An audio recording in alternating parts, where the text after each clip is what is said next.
Stop doing favors for women. Stop in every way doing any favors for women. Now, I help people, and I believe that helping people is good. But stop helping women. Stop doing any favors for them. Do not help them in any way. Now, I realize that's a pretty generalizing statement. However, we live in a society that generalizes men every single day to their detriment, so stop helping women. Which women should you stop helping specifically? Any women who think she's entitled to having her cake and eating it too, which, by the way, are the majority of the women in America today. Women don't need our help. They have enough help as it is. Our entire society is designed to create exactly the kind of man who cannot resist his desire for sex and will do anything a woman wants him to do to get it. This helps women.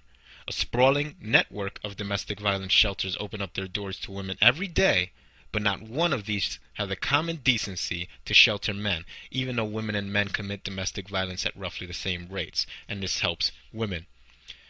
Massive bureaucracies are set up, as well as affirmative action laws designed to ensure that women get the job by any means necessary, and once they do get the job, they have to be treated with kitten gloves just to keep them from filing bogus sexual harassment suits.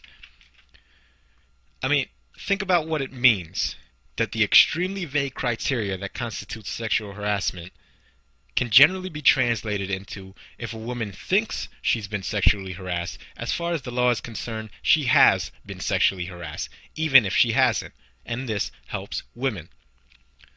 Now, of course, feminist apologists will say, well, how do you know that these sexual harassment claims aren't actually valid? How do you know that these women aren't actually being sexually harassed? And my answer to that is, I don't have to. I can just extrapolate. When you live in a society where women can falsely accuse men of rape, and when it comes out that they're only trying to avoid being exposed as the bottom-of-the-barrel scumbag whores that they are, as seen in the Hofstra and Duke Lacrosse incidents, and then it comes out that these women don't spend any time in jail for their crimes, the concept of the pussy pass begins to show itself in all its hypocritical splendor. So let me ask you this. If women are getting away with falsely accusing men of rape, with nothing more than slaps on the wrist, what exactly gives you the idea that they aren't applying the same type of behavior in the workplace? The pussy pass helps women. Our entire society helps women and neglects and restricts men, which is why I am angry. Which brings me to my next point. I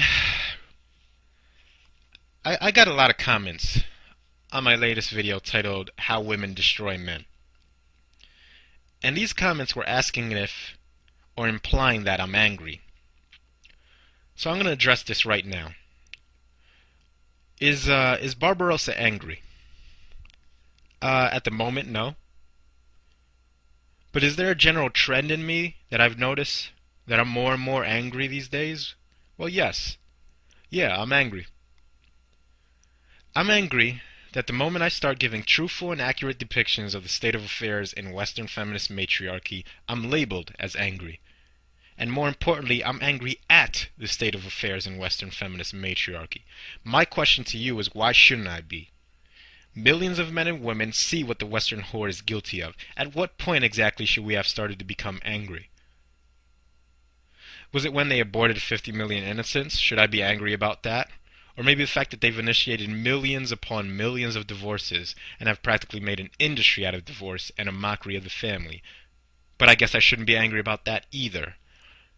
And maybe, and this is my favorite one, I just can't get laid, and that's why I'm angry.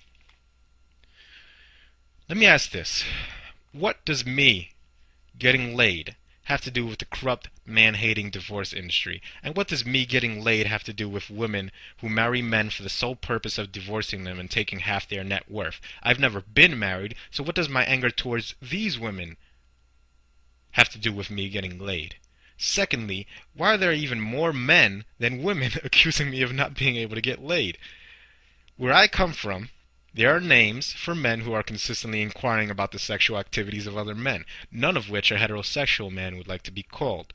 If you must know about my exploits with women, I'll have you know that it's never been a problem of getting a woman. My problem always has been, and still is, a lack of desire to sift through the staggering amount of loose, sex-crazed, alcoholic, STD-ridden, manipulative, ecstasy-popping, poor excuses for women that constitute the totality of women around me in order to find a decent woman who doesn't fail as a woman in every sense of the word. My so-called anger stems from the fact that when I accurately postulate that for every openly loose whore out there, there are 6 or 7 females of the same phylum that are moonlighting and masquerading as decent, wholesome women, and I'm then accused of messing with the wrong women. But what you don't understand is that every hoe is not immediately detectable.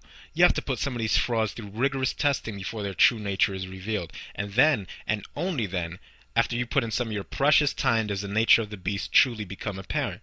These insidious chameleons want desperately for men like me, baby mamaless, healthy, disciplined, determined men like me to not see them for what they are, and employ every trick in their arsenal to get men like me to believe that they're worthy of one day bearing my children or being my wife.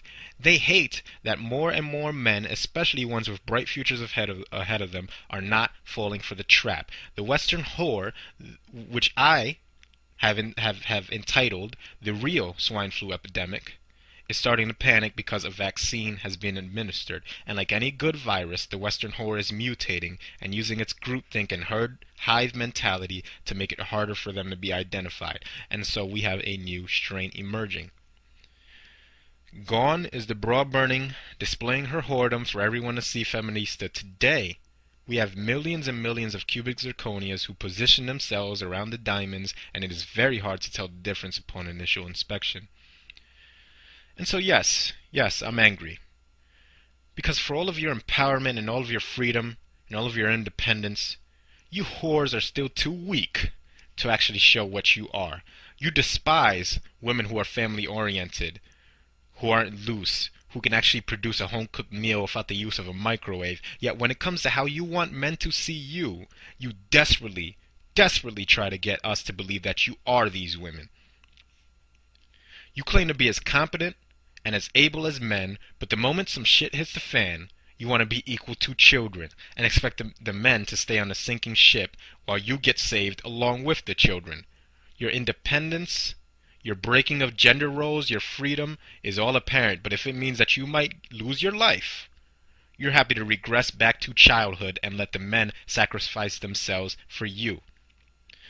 You love to go out and sleep with 5, 10, 20, 30, 50 men, and you want to reform yourself out of nowhere when you're done doing that, and you want us to pretend that you haven't had X amount of men run through you.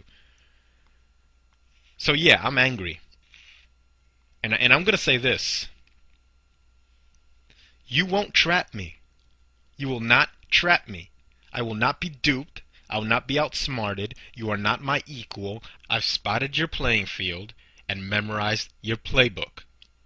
I am one of the few who understand that 90% of your success, Western whore, relies upon the assumption of your innocence and the element of surprise. I understand that you depend on your prey never knowing that they're in your crosshairs, and I know that you don't snipe so well when you're worrying about getting sniped back yourself. Remember, Western whore, that I know that the main reason you usually win the game is because most men assume that there isn't a game being played. But I promise you that I'll expose you every chance I get. Every man that I meet is getting the crash course if he's willing to listen. So yeah, in conclusion, I'm pretty damn angry. But no, I'm not going to use my anger for violence. I'm not going to use my anger to hurt anybody. I'm just going to use it as motivation.